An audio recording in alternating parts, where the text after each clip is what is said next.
दोस्तों 10 जवान देश के लिए कुर्बान, हम करते हैं उन्हें सैल्यूट और सैनिक जीवन चैनल और उनके सभी व्यूअर्स की तरफ से संवेदनाएं सैल्यूट उस बलिदानी के लिए, उस कुर्बानी के लिए जो कि निस्वार्थ भाव से आज देश के लिए मर मिटे। दोस्तों आपको कमेंट्स करना होगा आखिर क्यों हुआ हादसा, कौन कौन लोग थे, कितने लोग थे, वो भी लिस्ट आ गई है कि आखिर कौन कौन से परिवारों ने इस देश के लिए आहुति दी, बलिदान दिया। इस देश के लिए मैं परिवार को भी शामिल करूंगा क्योंकि वो हमारा वीर बहादुर जवान चला गया, उसके माता पिता, उसकी पत्नी, उसके बेटे किस तरह बिलख रहे हैं। इस खबर को मैं पूरा कवर करूंगा और ये एक्सीडेंट हुआ कैसे, इसके पीछे क्या था, और ये लगातार एक्सीडेंट हो रहे हैं, इस साल कितने एक्सीडेंट हुए।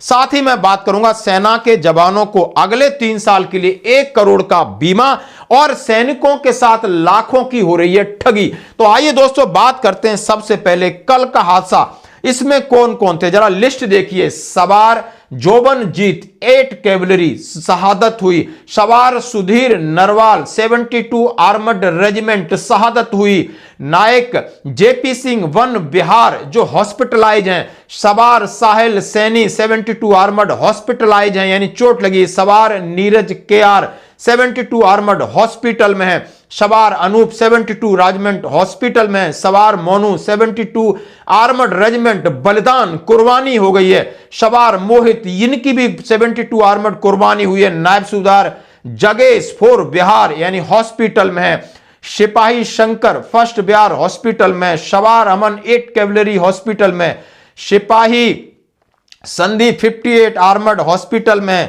जौवनप्रीत हॉस्पिटल में, सवार अभिमन्यु हॉस्पिटल में, सिपाही राकेश बिहार हॉस्पिटल में, और ये हैं हरे राम कन्वर 4 बिहार शहादत हुई है, और दफेदार शैलेंद्र भदौरिया 72 आर्मड रेजिमेंट शहीद हुए हैं, सवार निखिल ये आर्मड रेजिमेंट के शहीद हुए हैं, सिपाही संजय लाकरा 4 बिहार शहीद हुए हैं, सिपाही पी लोहरा 4 बिहार शहीद हुए हैं, सिपाही समिरन सिंह 4 बिहार शहीद हुए। माफी चाहता हूं इसमें कुछ ऊपर नीचे हो जाए, यानी ये लिस्ट है जो एक्स के ऊपर वायरल हुई है, इसके हिसाब से मैं कह रहा हूं भगवान करे ये जो जिनको गंभीर चोटें आई वो जल्दी स्वस्थ हो जाए। हम आपसे निवेदन करते हैं कि इनके लिए ईश्वर से प्रार्थना करें कि ये हमारा परिवार है। यानी ये 21 लोग गाड़ी में सवार थे, उनकी लिस्ट है और किन्होंने अपनी कुर्बानी हुई है वो भी आपके सामने किया। यदि कोई ऊपर नीचे हो जाता है तो माफी चाहता हूं। आखिर ये हादसा हुआ कैसे, अब मैं इसकी बात करूंगा। जम्मू में सेना की गाड़ी 400 फीट गहरी खाई में गिरी, 10 जवानों की आहुति, 11 घायल, सड़क पर बर्फ के चलते फिसली गाड़ी। जम्मू कश्मीर के डोडा जिले में गुरुवार को सेना की गाड़ी 400 फीट खाई में गिरी, 10 जवानों की शहादत जबकि 11 को एयरलिफ्ट कर उधमपुर मिलिट्री हॉस्पिटल ले गया। हादसा भद्रवाह चंबा इंटरस्टेट रोड पर खन्नी टॉप के पास हुआ। सेना के अधिकारी ने बताया कि गाड़ी में 21 जवान डोडा से ऊपरी पोस्ट पर जा रहे थे। सेना ने अभी तक ये नहीं बताया कि आखिर ये लिस्ट निकल गई है। और यह हादसा खन्नी टॉप पर यानी 9000 फीट के ऊपर जा रहे थे। मौसम खराब था, ठंड पड़ रही थी, बर्फबारी के बाद रास्ता ज्यादा खतरनाक हो गया था, वहां पर गाड़ी स्लिप करती है, स्टीयरिंग कंट्रोल नहीं हुआ और यह बड़ा हादसा हो जाता है। दोस्तों ये है विडंबना। एक साल में 4 बड़े हादसे, केंद्र सरकार सशस्त्र बलों से जुड़ी दुर्घटनाओं अन्य कारणों से होने वाली मौतों की जानकारी सार्वजनिक नहीं करती है। जनवरी 2025 में 4 जवानों की मौत हुई थी, सेना का ट्रक खाई में गिरा था। मार्च 2025 में मणिपुर के सेनापति जिले में बीएसएफ जवानों की गाड़ी खाई में गिरी, 3 जवानों की मौत, 13 घायल हुए थे।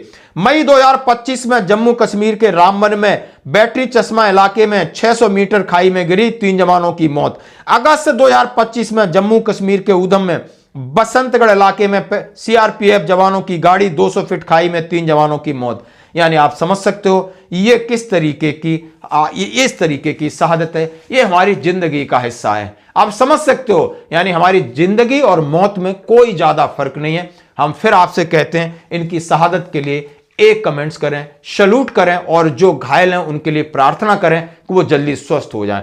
देखो दोस्तों 10 लोगों का परिवार जुड़ा है, किस प्रकार उनके घरों में रुदन होगा, किस तरह जिंदगियां उजड़ती हैं। दोस्तों ये देश की सेवा कोई आसान बात नहीं है। तो दोस्तों आइए बढ़ते हैं आगे खबरों। सेना के जवानों को मिलेगा 1 करोड़ का बीमा।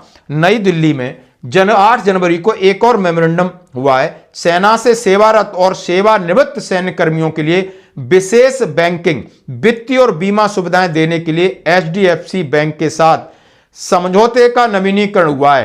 3 साल अगले तक का एमओयू साइन कर लिया है और उसमें जो सर्विंग है 1 करोड़ का व्यक्तिगत दुर्घटना बीमा है। यह बीमा आकस्मिक मृत्यु, स्थायी या आंशिक विकलांगता की स्थिति में वित्तीय सुरक्षा प्रदान करेगा।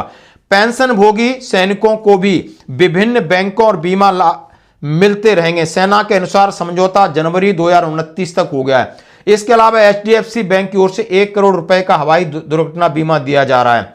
बच्चों के लिए शिक्षा यानी सैनिकों और पूर्व सैनिकों का 3 साल का बीमा आगे रिन्यू हो गया, जैसा आप देख सकते हो हमारी खबरों में। अब मैं तीसरी खबर बात करूंगा। ऋषिकेश सेना के जवान से 25 लाख की धोखाधड़ी। आप ये देख सकते हो कितना बुरा लगता है। यानी एक सेना का जवान प्लॉट खरीदता है, घर खरीदता है और उसके साथ इस तरीके की चीजें बहुत हो रही। दिल्ली में तैनात रायवाला निवासी सेना के जवान ने एक दंपत्ति